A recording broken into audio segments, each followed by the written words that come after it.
back to MSP Culture. Today's episode 3, and we're going to talk about communication problems and how they impact employees and managers and why we're really just bad at that kind of stuff. But my favorite part about today's episode is we're going to be using The Office, probably the best TV show I've written as far as I'm concerned, but definitely one of my favorite shows. And we're going to talk about Season 5, Episode 23, and Jim interacting with Charles Miner and the rundown incident. You know, it's kind of goofy. I know it's a sitcom. I know it's a TV show, but that type of interaction happens every single day. If you haven't seen the episode, pause the podcast right now, jump on Netflix, it's there, or, check it out online somewhere, or do whatever. But Season 5, Episode 23, it's called The Michael Scott Paper Company, I think is the title of the episode. And then, come back and listen to the rest of this.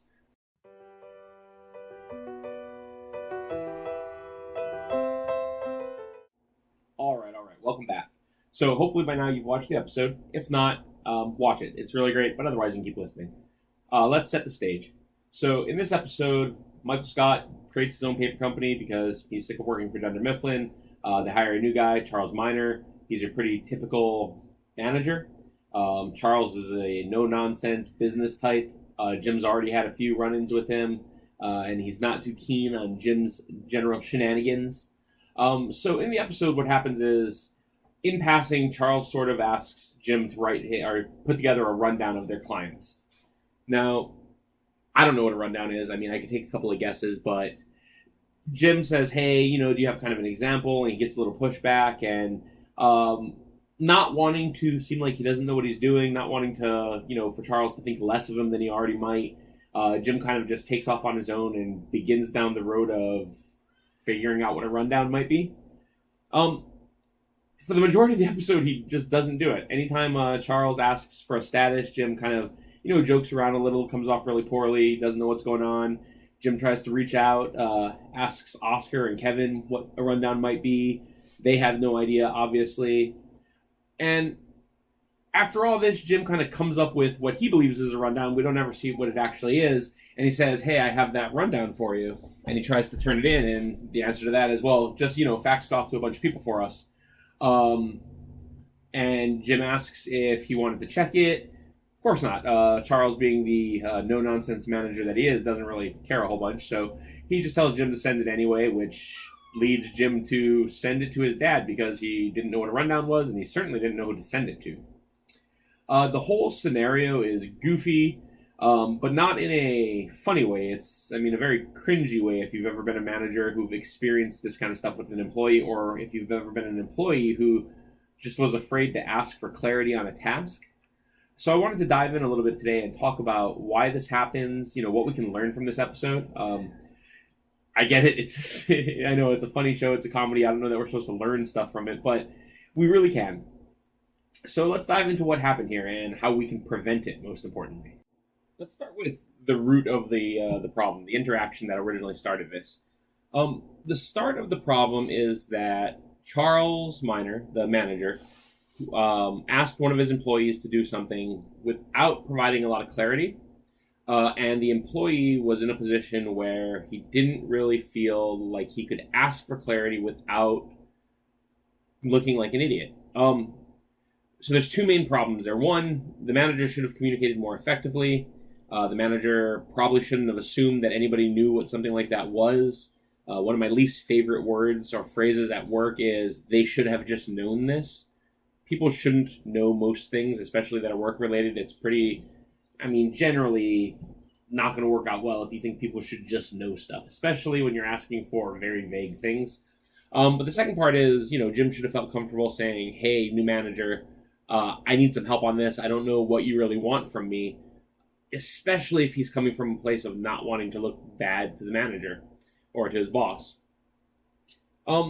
We'll start with the, hey, he should have known this piece of it, because it seems to be pretty prominent. And if managers, we have to hold managers to a higher standard than we do general employees, I think. They're the leaders. So as a manager, if you're going to ask someone for something, especially if it's the first time they're doing it, put in a little extra effort. Say, hey, do you know what this is? Maybe show them an example, give them some feedback. Ideally, if you're asking for stuff, just be clear on what you want. Instead of, hey, can you give me a rundown? It's, hey, can you give me a list of customers with this basic information? Or can you give me an idea of who you're working with, or who are your customers, or anything like that? I assume by, hey, he wants a rundown, he really just means he wants a list of the customers and maybe some basic information about them, because Michael's leaving and he needs to figure out what his job now is. It's pretty straightforward. A few extra words could have resolved the problem. From Jim's perspective as an employee, he could have said, hey, I need an example. And he kind of did. He said, hey, do you have an example? And he was pushed back. He's like, no, just keep it simple. He should have just been more outwardly with saying, I don't really know what you want from me. He was in a position where he didn't feel he could do that because their initial interactions were, Jim goofing around dressed as a tuxedo, or in a tuxedo, and Jim just being kind of a pain. I don't know if this incident happened before or after the soccer ball to Phyllis's face incident. I can't remember offhand. I'll have to watch the episode again. But their relationship as a whole is already pretty strained, and Jim's just not a big fan of this guy. So he just didn't feel like he could put himself in a vulnerable position, which asking for help is, and get the information he needed to be successful. This is super common. If people aren't in a position where they feel like they can ask for help, they're going to do kind of what Jim did, which was sit on it for a while, goof around, trying to come up with their own answer. If they don't know what they're doing, they're never going to get to what you want. So then he went on and asked some friends. He went to Kevin and Oscar. They kind of goofed on him a little bit because they had no idea what he wanted. And Oscar points it out. He's like, why don't you just ask? And Jim's like, well, it was hours ago. I can't ask now. It's far too past that. And then the last piece is, at the very end of this, when it comes time for it to be due, he puts up together something and he knows it's probably not correct. And he asks Charles what to do with it. And Charles says, hey, just send it out. He could have at the very least said, no, you really need to look at this first. And as the manager, Charles, if it's the first time he's ever asked an employee for something, again, hey, just send it to the distribution group, I think is what he says. I don't know what that means, like what distribution group. And you probably want to look over people's work before you have them send it out to a whole bunch of people in the company, especially when you're brand new and don't want to look like an idiot yourself. So a lot goes into that, skit. The main underlying themes are there's poor communication from a manager and there's a lack of an employee feeling safe. He doesn't feel safe. He doesn't feel like he can be vulnerable. He doesn't feel like he can be in a position where he doesn't know something. And in this case, it leads to just something not happening at all.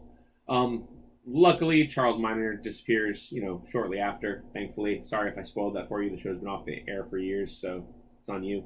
But he disappears, or at least goes back to the corporate office, and there's no real repercussion. But in real life, if he were to have, assembled this report without clear guidance and then fired it off, there could have been repercussions. I've seen it happen kind of in the workplace where people send off things. They send, what should have been drafts that didn't get reviewed over to customers, and that causes all kinds of misinformation and freakouts. I've seen people send out, reports to higher levels in organizations that a couple of things happen. Usually if you're sending it within your organization and they know it's wrong, they're just like, what are you guys doing? You look just kind of dumb for a little while. But if you send it to clients and there's bad information in it, that can result in a lot of confusion and frustration and just anger. So for a completely avoidable thing to have happen like this, you should be, it didn't have to happen. So as a manager, focus on the ability to just communicate effectively and tell people what you want and give them, a general idea of how to be successful for you. And as an employee, ask for help when you need it. All right, so that ends our analysis of that episode of The Office. I promise it will not be the last time I mention The Office on this podcast. I make it a goal to reference The Office at least once a day at work. So you have plenty more where that came from. But let's go back to something I mentioned a little earlier, which is the idea of the employee should have just known something. This is a recurring thing in a lot of workplaces that I think it's really important to understand is wrong. There's only a handful of things you can expect employees to reasonably know. You can expect them to know, good from bad, and it's a moral thing, an ethical thing. They should know broadly what that means. They should know whatever you hired them to do from a technical perspective. So if you hired a network engineer, it's not unreasonable to know or to believe that they know, whatever technical skill set you evaluated them for, that they know most of that. They're not going to know everything, but if you hired somebody who has years of Windows Server Administrator experience and, you went through the interview process and you asked them Windows Administrator stuff and they told you they have Active Directory background and all that stuff, it's reasonable to expect that they know some of that, and hopefully they know to ask you for help when they don't. What's not reasonable is to expect that they know how you like your reports formatted, how often they should tell you stuff. They shouldn't know necessarily where to document things until you told them or tell them that a handful of times. They shouldn't know your very specific internal processes and procedures. What you believe is common or standard probably isn't standard in most places, so there's no reason they'll know that.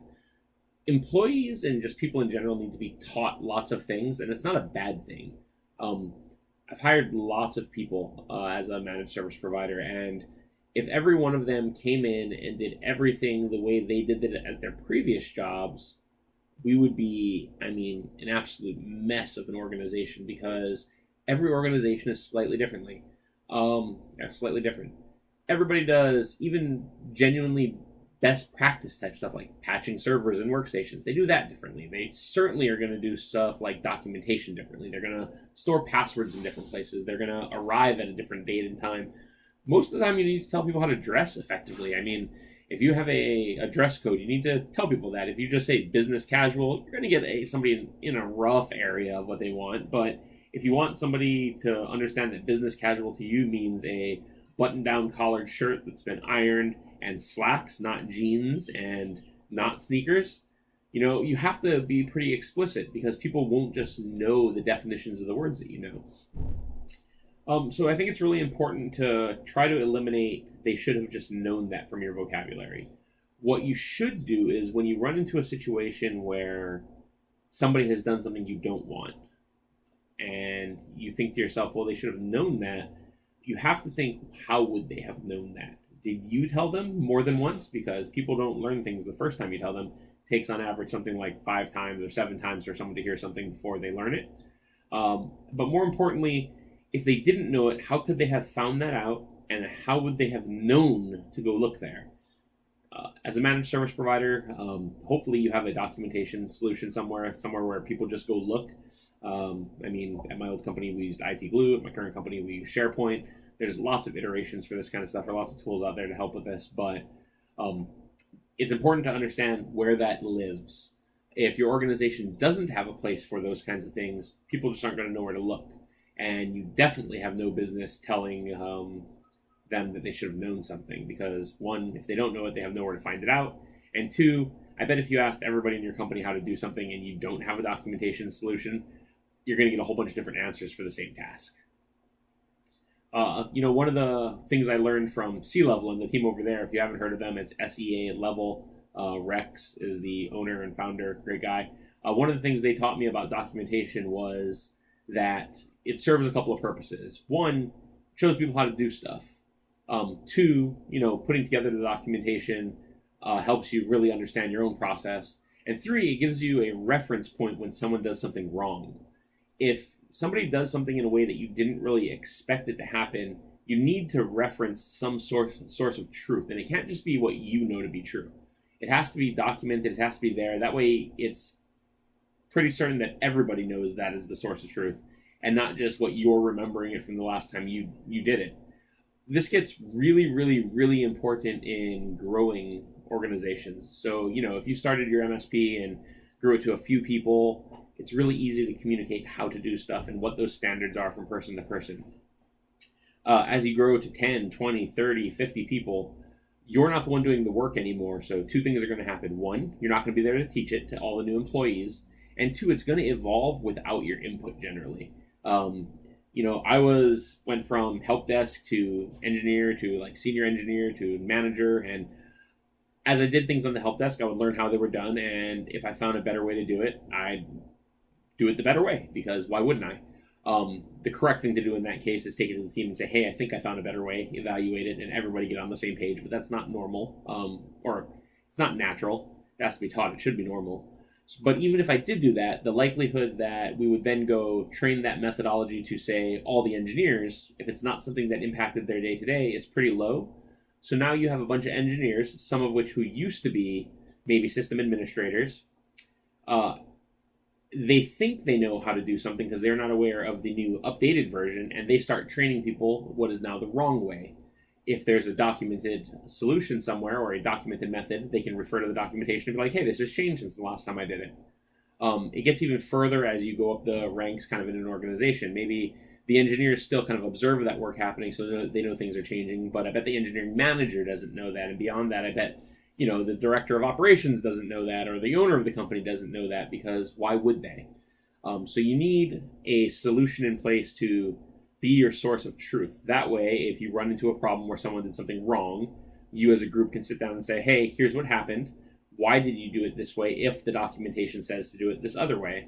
And you can kind of figure out what's going on. Without that, you're kind of left in this argument where the person you're trying to explain did something wrong is just saying, well, this is the way I was taught it. And you can't say, no, it wasn't. I mean, you have no idea. You don't know who trained them. You don't know who told them that. But more importantly, even if they were taught that one time, they had nowhere to reference if it was right or not. So they're going to continue and do it the wrong way because it's the way they remember. All right. So that takes care of my advice for the managers in the situation and really any employees who train. But for the employees, the gyms of their situations, I think my best advice is just suck it up. I get that it sucks to feel like you're dumb and that you don't know how to do something. And that depending on who you're asking questions can just be really hard. They can make it very difficult and, be a pain. For a long time, I'm positive I was the guy who made it a pain to ask questions. I would give you the answer, but I was probably being a dick while I did it. So sorry to all those people. It's worth asking the question. If I don't know the answer to something, I really don't hesitate anymore to ask for clarity. I don't really care who it is that's telling me to do stuff. If I just need more information or more detail, or I don't agree or I don't understand, I point it out, because at the end of the day, I want the results of my work to be effective and I want them to be good.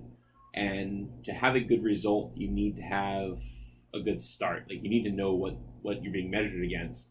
If you just take a stab at something, you might get lucky, but that's a lot of wasted effort and a lot of worrying. I'd rather just feel like an idiot for 10 or 15 seconds while I get through the question.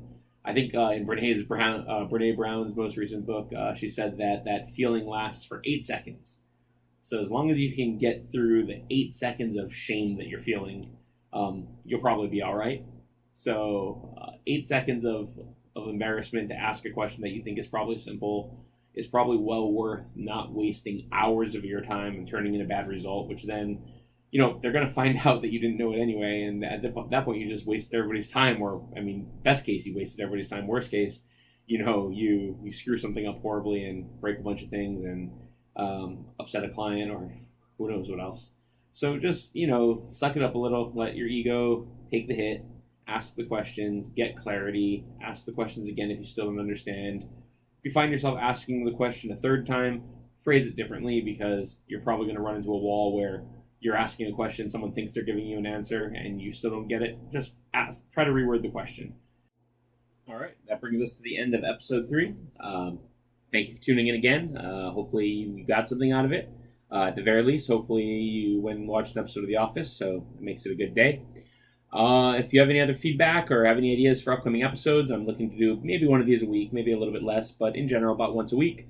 Feel free to email me at jordan@mspculture.com or, leave messages on my LinkedIn, message me on LinkedIn. I'm a big LinkedIn fan. You can find me at Jordan Silva. And other than that, have a great day. Appreciate it.